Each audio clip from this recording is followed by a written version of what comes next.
On behalf of the entire ABIM Foundation team, thank you. Your presence helped make this year's forum one of our most meaningful yet. Together, we explored what medical professionalism looks like in today's complex healthcare environment and how we can exercise agency to uphold the voices and values of patients, communities, and the profession itself. Dr. Lisa Rosenbaum opened the forum with a powerful keynote on the tensions inherent in medical professionalism today. Citing David Foster Wallace's reminder that there's no such thing as not worshiping. The only choice we get is what we worship. She posed a provocative question: is medicine worthy of worship? Three key forces emerged from her reflections. First, the desanctification of work. Work is losing its sense of meaning. We must be intentional about what we elevate. Second, well-being as an unassailable good. While essential, its moral authority can blur when every hardship is framed as trauma. Third, the pursuit of frictionless. In a world where apps load instantly and AI writes papers, a pursuit of efficiency at all costs can erode the deeply human work of medicine. She urged us to ask, when do systemic failures become our own? The moral injury narrative, she argued, can unintentionally erode clinicians' sense that they do have agency to improve the systems in which they work.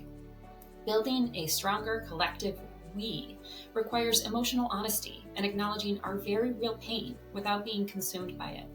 Her message: language and trends may shift, but we must resist the erosion of professional values and hold on to belief that caring for the person in front of us still matters. From there, the conversation turned to corporatization and financialization. Troy Brennan reflected on the physician charter's roots in altruism and justice, values increasingly strained in corporate settings, while Aaron Fusay-Brown pointed to legal tools that could preserve physician autonomy. Dhruv Kular asked where, within these corporate structures, clinical responsibility truly lives.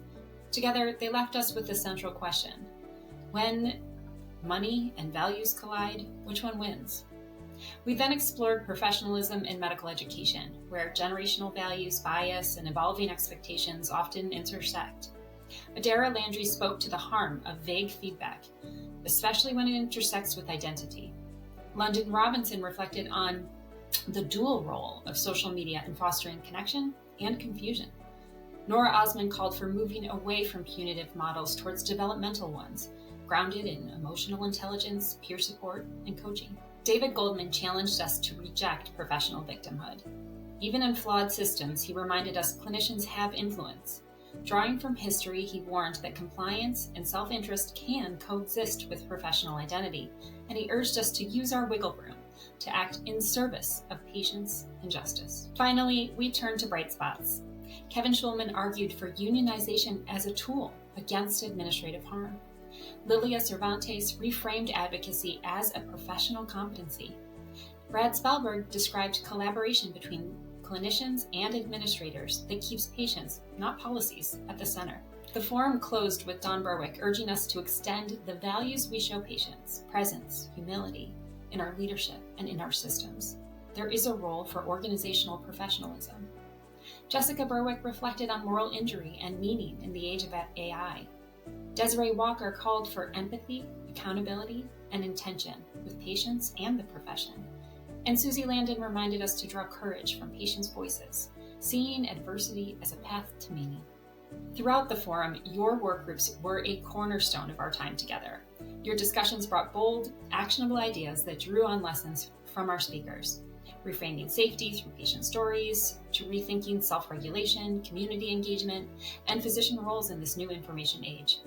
A common thread emerged: professionalism must reflect the voices and experiences of patients and be grounded in trust, humility, and action. Your insights and ideas will continue to shape the ABIM Foundation's work, guide our mission, and influence our next steps. We hope you'll carry these lessons forward and keep the momentum going. In the coming weeks, we'll share a full meeting summary and session recordings. We hope you'll stay engaged with us in advancing medical professionalism as a foundation for fostering a more just and trustworthy landscape for patients and professionals alike.